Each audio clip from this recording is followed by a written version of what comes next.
secret. Have you ever heard footsteps when no one else is around? How imagine being stuck on a lonely island in a lighthouse, miles from shore, no electricity, no signal, and something keeps messing with the light. This is the story of Daniel and what he faced on Black Rock Island, a place even the bravest don't dare visit again. Daniel had served in the Coast Guard for over 10 years. He was calm, logical, and didn't believe in ghosts until one chilling assignment changed everything. In the summer of 2017, Daniel and another officer, James, were sent to inspect an old lighthouse called Black Rock Light. Isolated far off the coast, the place stood tall on jagged rocks with nothing but wind, waves and silence.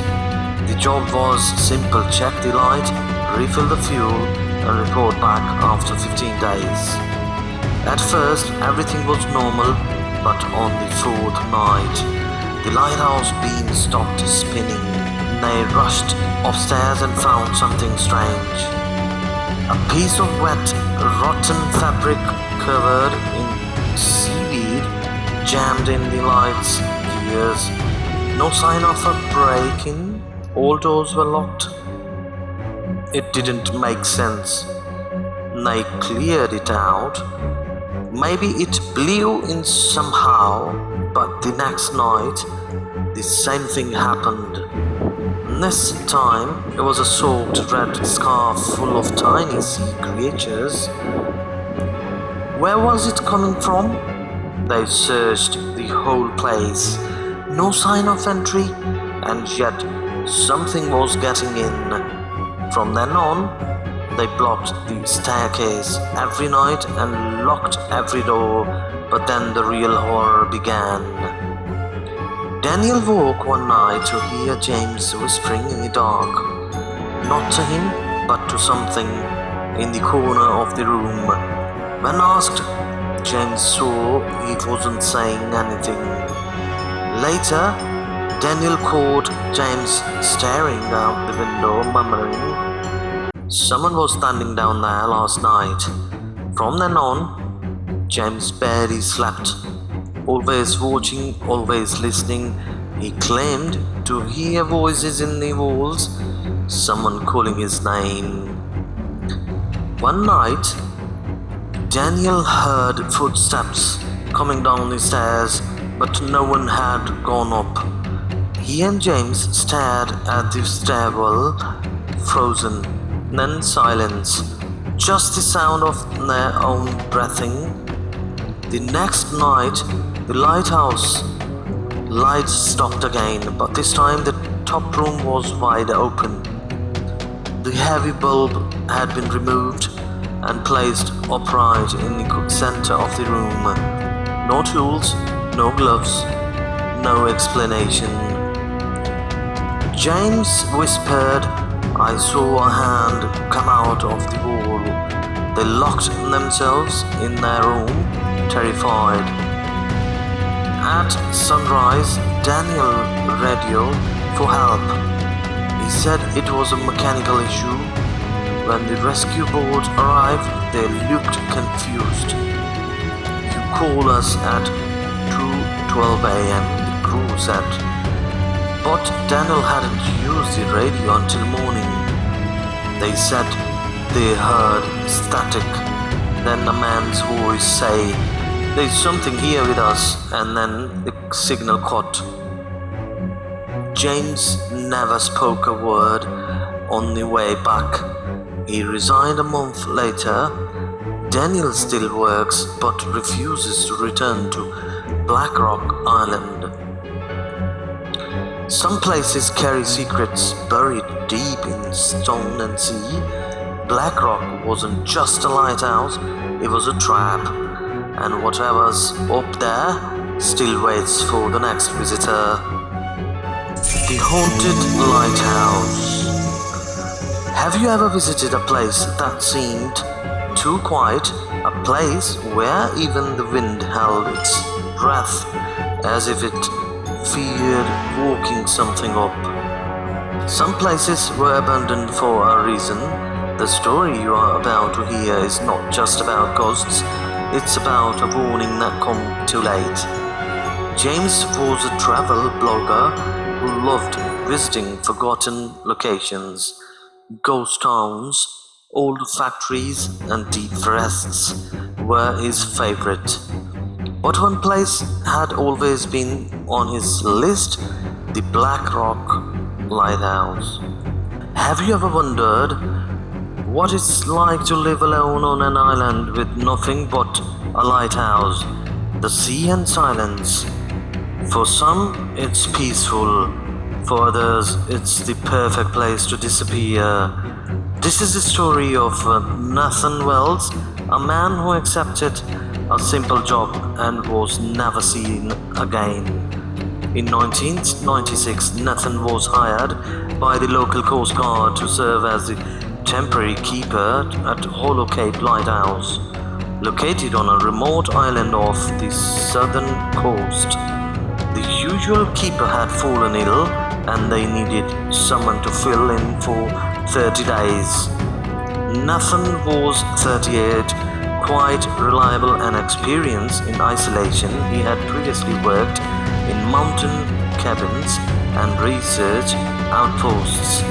Solitude didn't bother him, or so he thought. Hollow Cape had a strange reputation. The lighthouse was one of the oldest in the regions, built in 1882. Over the years, 3 different keepers had either died unexpectedly or quite under mysterious circumstances, but these were always brushed off: heart attacks, accidents, stress. Nothing official was ever recorded as unusual. Nathan didn't care about the rumors, he wanted the money. The island had no cell service, just a 2-way radio used for daily check-ins. For the first 2 weeks, everything seemed normal. Nathan made his nightly calls at 6 p.m., reporting calm weather and routine maintenance. His logs were neat, his tone calm and confident. But then something changed. On the 18th day, the radio crackled with a different voice, unclear, distant. The operator couldn't make out the words. It sounded like Nathan whispering and then silence.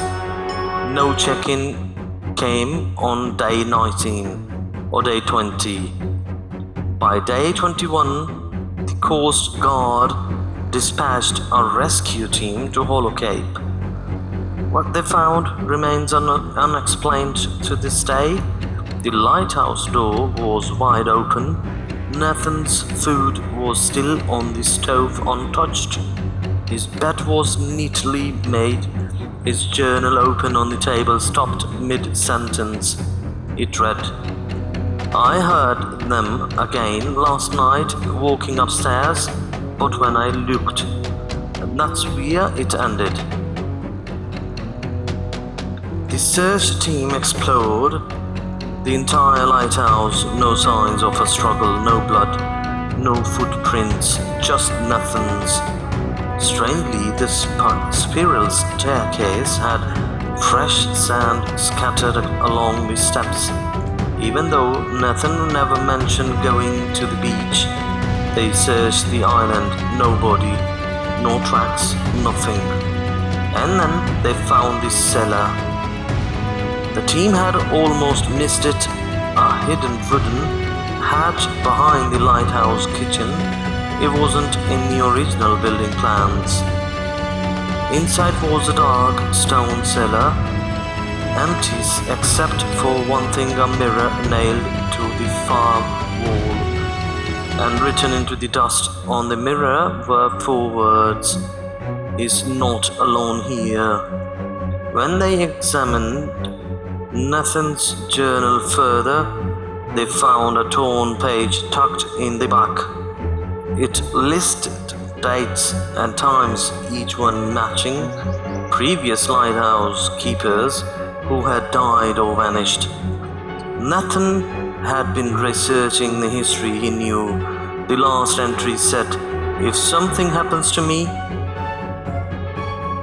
search the cellar." I think that's where it began. To this day, no one knows what happens to Nathan Wells. Some believe he fell into the sea during a storm. Others think he may have suffered a breakdown and ran into the forest, never to be found. But those who visited the lighthouse since say they feel watched. They report cold spots, the smell of seawater indoors, and sometimes the mirror reappears clean with fresh writing. One visitor, a photographer, captured something eerie, a shadowy figure at the top of the tower, tall, unmoving when he rushed up the stairs. No one was there. The lighthouse has been sealed since 2001, but Nathan's disappearance still haunts investigators, his family, and the few who dare speak of Hollow Cape. Maybe it was just a man who lost his mind, or maybe something older lives on that island, waiting for the next keeper to listen to vanish.